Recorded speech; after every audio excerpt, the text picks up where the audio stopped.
Ruangan itu kini tak lagi secanggung saat pertama mereka bertemu. Pak De Bayu yang sudah mengetahui status Kirana dan Oka kini terlihat antusias menanyakan kabar mereka. "Jadi tahun ini kamu lulus SMA?" "Iya, Om." Pak De," jawab Oka yang masih belum terbiasa memanggil Pak De Bayu dengan sebutan Pak De. "Hahaha, nggak apa-apa, panggil sesuka kamu saja." Oka hanya tersenyum mendengar ucapan Pak De Bayu. "Mau kuliah di mana nanti?" "Belum tahu," jawab Oka singkat yang mendapat anggukan dari Pak De Bayu. Pak De Bayu kini menatap Kirana. "Dan, kalian mau menikah?" Kali ini Pak De Bayu menatap Kirana dan Caraka bergantian. "Iya," Caraka yang menjawab dan mendapat perhatian lebih dari Pak De Bayu. "Namamu Caraka?" "Iya, Pak De," Caraka benua. "Kerja atau bisnis?" "Kerja, Pak De." "Di mana?" "Hotel M." "Bagian apa?" Caraka tersenyum mendengar serentetan pertanyaan dari pria yang baru dia kenal. Selama ini dia selalu mendengar kalau menghadapi calon ayah mertua itu sangat mengerikan. Akan ada 1001 pertanyaan untuk membuktikan apa dia pantas mendapatkan putrinya atau tidak, dan sekarang dia seperti tengah merasakan interogasi itu. "Orang tuamu masih ada?" "Alhamdulillah masih ada." "Sudah pensiun atau?" "Papa bisnis kecil-kecilan." "Haf." Oka menahan tawa mendengar jawaban Caraka, sedangkan Kirana hanya duduk bingung melihat Pak De-nya tiba-tiba melancarkan pertanyaan kepada Caraka. "Apa Pak De menyinggung kamu?" Melihat reaksi Oka, Pak De Bayu memahami kalau bisnis kecil-kecilan yang dibilang Caraka pastilah bukan bisnis kecil. Itu juga terlihat dari mobil yang mereka kendarai dan penampilan Caraka yang jauh dari kata sederhana. "Tidak, Pak De, silakan kalau Pak De ada yang mau ditanyakan tentang saya dan keluarga saya." Pak De menganggukkan kepala sambil tersenyum puas. "Maaf kalau Pak De tidak mengetahui bisnis keluargamu. Pak De tidak seperti Andi, ayah Kirana, yang memang berkecimpung di dunia bisnis. Pak De hanya meneruskan bisnis keluarga, peternakan ini. Jadi, yang Pak De tahu hanya tentang hewan ternak saja." Caraka mengangguk mengerti. Pak De juga jarang nonton TV, kalau kata anak-anak sekarang Pak De itu gaptek, handphone juga dipakai cuma buat telepon, atau kirim pesan saja jadi Pak De tidak begitu paham tentang berita bisnis. Kalau soal kambing, sapi, atau hewan ternak apapun itu kamu boleh tanya Pak De. Kalau soal bisnis nanti saja kamu tanya sama ayahnya Kirana, dia cukup paham kalau soal bisnis.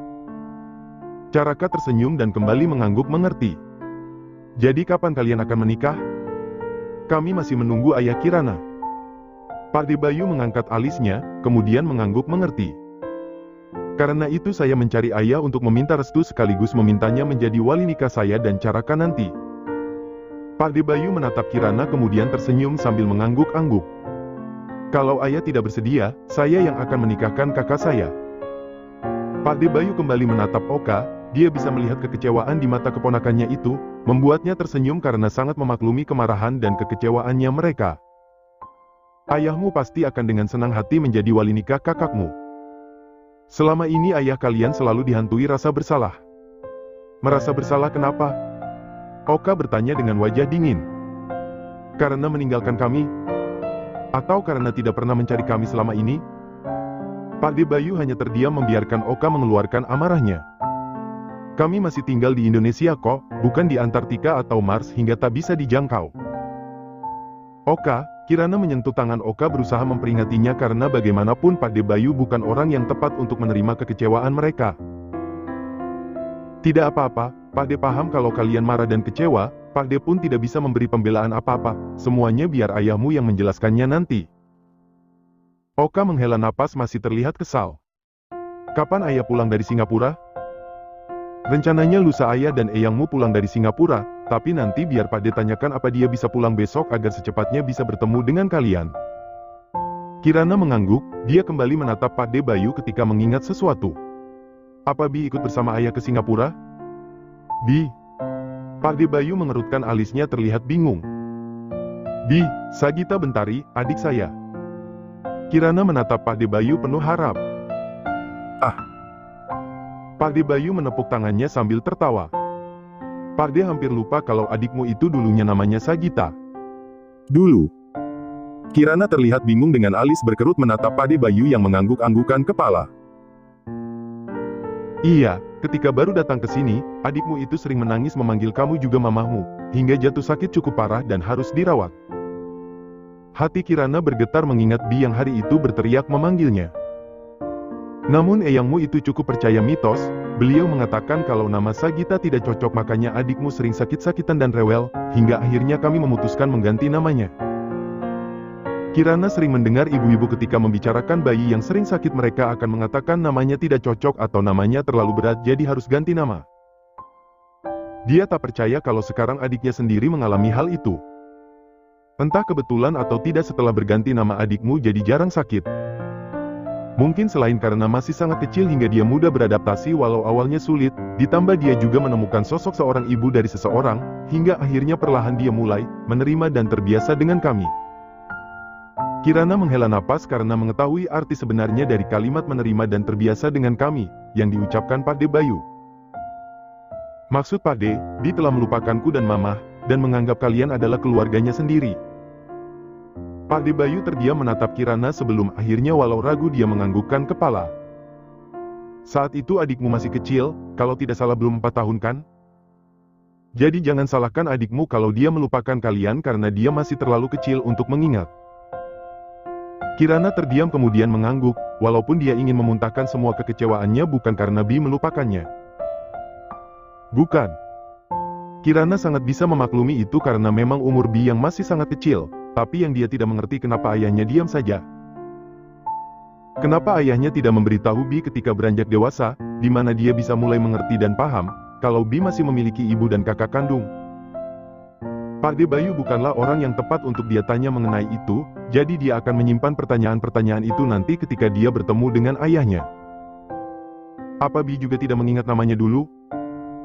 Tidak, dia juga sudah lupa dengan nama kecilnya dulu. Kirana menghela napas. Terlalu banyak perubahan yang dialami Bi, hingga wajar saja kalau selama ini dia kesulitan mencari Bi.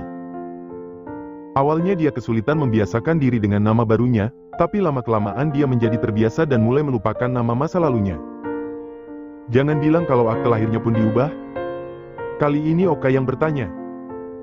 Awalnya dia hanya bertanya iseng, tapi melihat reaksi Pak De Bayu yang hanya terdiam membuat Oka dan Kirana membelalakan mata tak percaya.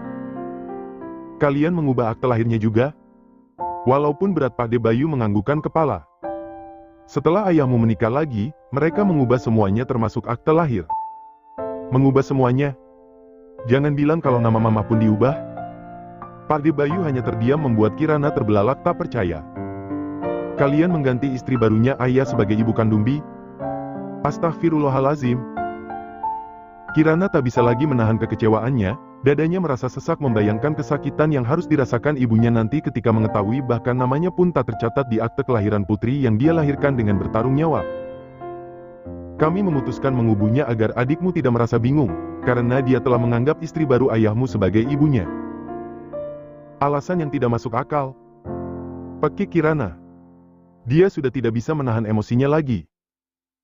Bagaimanapun Mama adalah ibu kandung Bi, yang sudah mengandung dan melahirkan Bi dengan bertarung nyawa, dan kini hanya karena takut Bi bingung kalian mengubahnya dengan mudah. Atau itu bukan alasan yang sebenarnya kan? Kalian hanya ingin Bi memiliki identitas baru dan melupakan kami kan? Pak De Bayu hanya terdiam tak bisa membuat pembelaan karena dia tahu kalau apa yang telah mereka lakukan itu salah. Melihat itu Kirana kembali istighfar karena sepertinya jawabannya benar. Beberapa saat dia terdiam, berusaha menenangkan diri sebelum kembali bertanya. Apalagi yang kalian ubah selain nama Bi dan juga nama ibu kandung? Kirana menatap Pak De Bayu tajam membuat pria berambut setengah memutih itu menghela napas dan memberitahukan semuanya.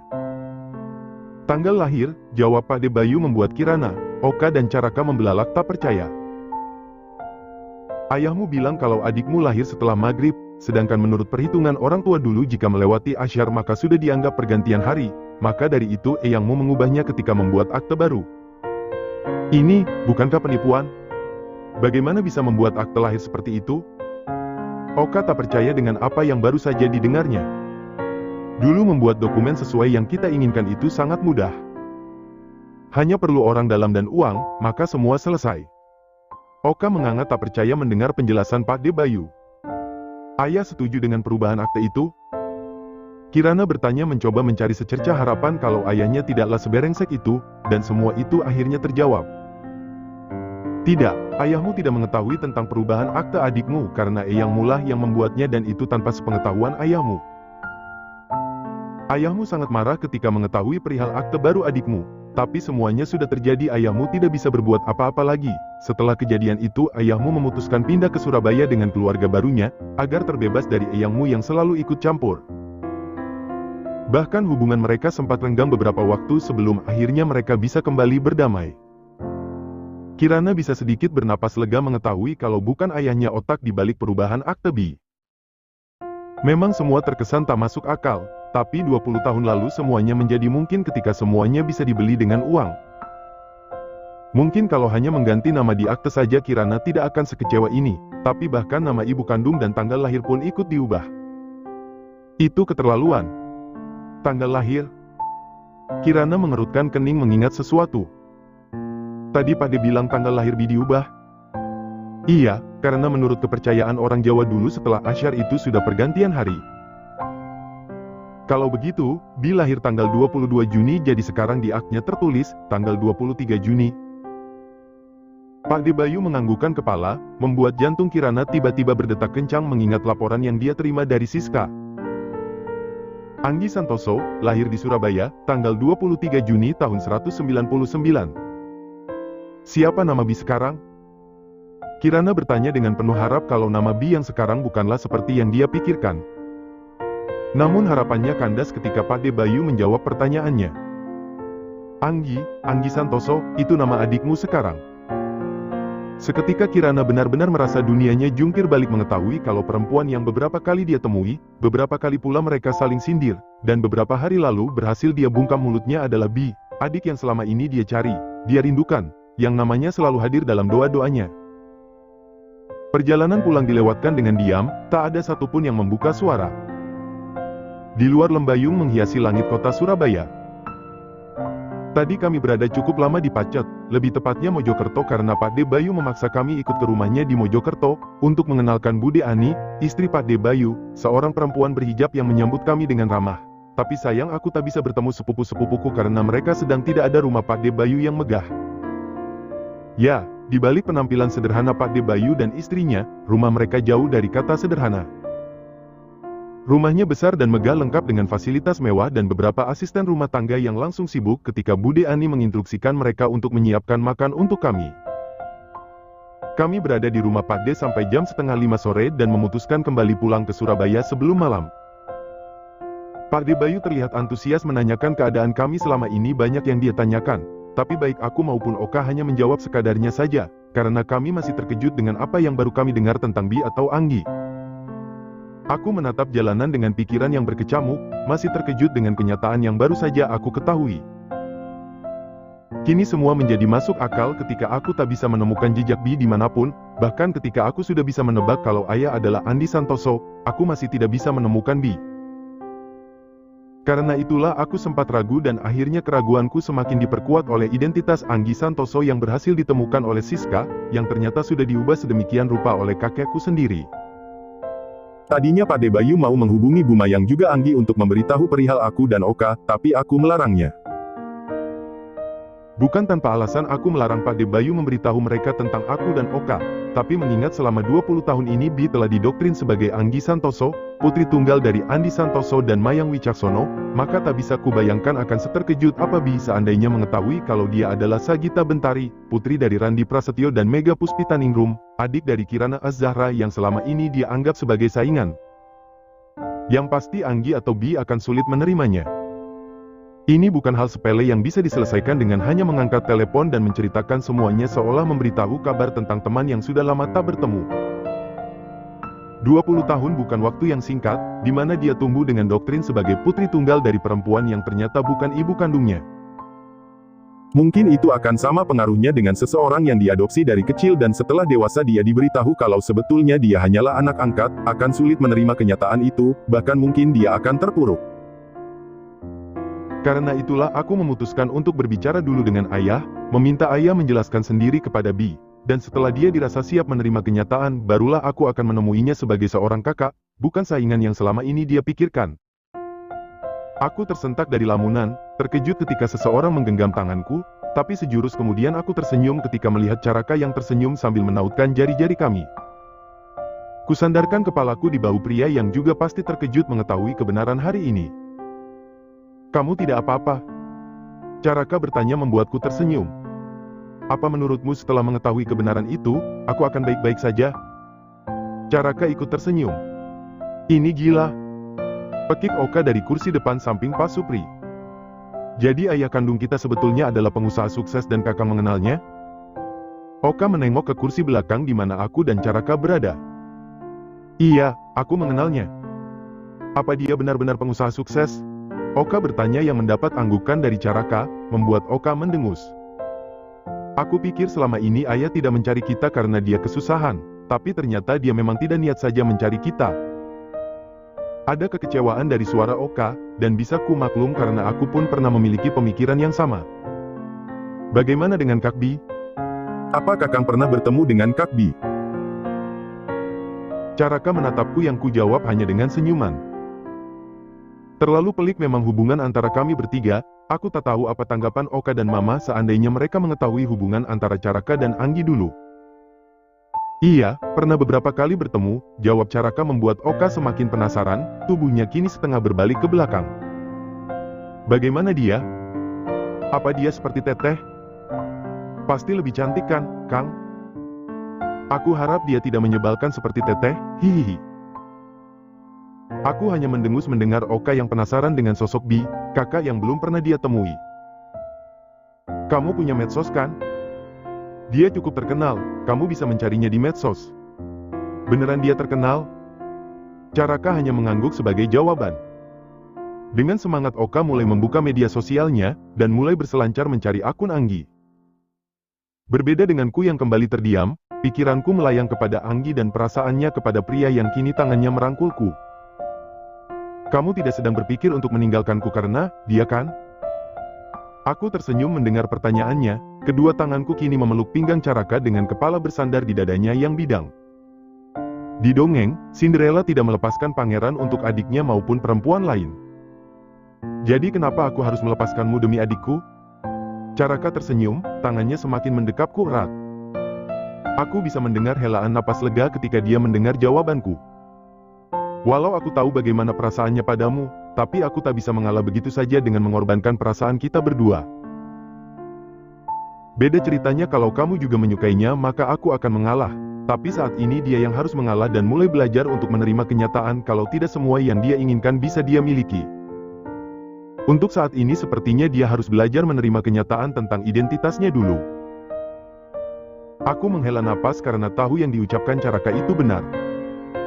Saat itu Bi masih sangat kecil hingga akan mudah mendoktrinnya dengan segala kebohongan, dan dia hidup dengan kebohongan itu selama 20 tahun. Bukan masa yang singkat, dia pasti akan sulit menerima kenyataan ibu yang selama ini dia kira ibu kandungnya ternyata hanya ibu sambung. Nama yang dia gunakan selama ini hanyalah sebuah nama pengganti, bahkan tanggal di mana setiap tahun dia merayakan pesta ulang tahunnya dengan meriah bukanlah tanggal lahir dia sesungguhnya. Awalnya pasti akan sulit bagi dia menerima kenyataan ini, tapi lama-lama dia akan bisa menerimanya. Dia harus menerimanya, terlepas dia mau mengakuiku atau tidak, tapi minimal dia harus mengakui Mamah. Caraka terdiam kemudian mengangguk setuju. "Kak." Aku memanggil Oka yang masih anteng melihat-lihat media sosialnya. "Iya. Nanti jangan beritahu Mama semua yang kita dengar hari ini." Kulihat Oka menurunkan ponselnya sesaat kemudian mengangguk. "Mama pasti akan sangat sedih kalau mengetahui kebenarannya." Kulihat Oka kembali mengangguk. "Cukup bilang kalau hari ini kita ketemu Pak De dan Bude, tapi kita belum bisa bertemu ayah karena sedang di Singapura, paham?" "Iya." Dan sesampainya di Surabaya, seperti yang kuduga Mama terlihat antusias melihat kepulangan kami. Setelah menyuruh kami mandi dan salat maghrib, Mama mulai menanyai kami berbagai macam. "Apa kalian bertemu Bi? Bagaimana keadaan dia sekarang? Apa dia menanyakan Mama? Dia masih ingat Mama?" Yang Mama tanya pertama kali adalah Bi, putri yang selama ini dia sangat rindukan, yang namanya selalu Mama sebut di setiap doanya. Bagaimana mungkin aku bisa memberitahu Mama yang sebenarnya? Tak kuasa aku melihat kekecewaan di wajah Mama yang selama ini sudah banyak berkorban untuk anak-anaknya. Tadi kita hanya bertemu Pak D dan Bude saja, Ayah dan Bi sedang di Singapura menemani Eyang berobat. Mama terdiam, terlihat kekecewaan di wajahnya. Namun kemudian dia kembali berusaha tersenyum, dan kembali menanyai kami. Bagaimana Mas Bayu setelah mengetahui siapa kalian? Kaget, Mah, Oka dipeluk keceng banget sampai sesak tadi, jawab Oka membuat Mama tersenyum. Yang lucu, Pak D langsung menginterogasi Kakang setelah tahu kalau Kakang calon suami Teteh, hahaha. Masa? Wajah Mama kembali terlihat sumringah mendengar cerita Oka dan Caraka yang menceritakan bagaimana Pak D Bayu tadi menginterogasi Caraka. Aku akan menceritakan yang sebenarnya kepada Mama, tapi nanti tidak sekarang di mana Mama masih sangat berharap kalau Bi masih mengingatnya sebagai ibu kandungnya. Mama tadi sempat takut bagaimana kalau keluarga mereka tidak menerima kalian dengan baik. Saat ini aku tengah berbicara berdua dengan Mama, sedangkan Oka dan Caraka tengah membeli makan malam ke bawah. Tapi dari dulu Mas Bayu memang baik. Aku tersenyum sambil mengangguk. Aku juga kaget, Mah, aku pikir akan ada sedikit drama tapi ternyata tidak. Mama tersenyum. Alhamdulillah, mudah-mudahan nanti kalau bertemu ayahmu, dia juga akan dengan mudah menerima kalian. Aku hanya bisa mengangguk walau ragu nanti akan semudah ini. Terlalu banyak pertanyaan yang ingin kutanyakan kepada ayah, dan juga banyak penjelasan yang ingin ku dengar darinya. Bel apartemen berbunyi. Aku berjalan menuju pintu berpikir kalau itu adalah Caraka dan Oka yang pulang membeli makan malam membuatku tanpa berpikir panjang langsung membuka pintu, tapi seketika tubuhku membeku melihat siapa yang berdiri di ambang pintu. Mimpi burukku beberapa bulan lalu kini telah kembali, dengan seringai di wajahnya.